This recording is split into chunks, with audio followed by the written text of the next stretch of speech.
Hello everyone, and welcome back to another video of the AutoCAD full course.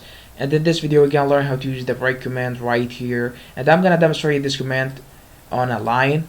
I'm gonna draw a simple line.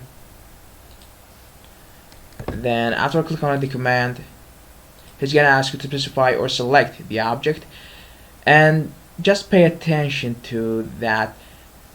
Whenever you place this point or when you select the object, this will be considered as the first point. If I place it right here, it's gonna be the first point. Then he is gonna ask you to specify or select the second point. I'm gonna place it right here, and as you can see, he made a gap on this line. And as you can notice, that these are two individual lines.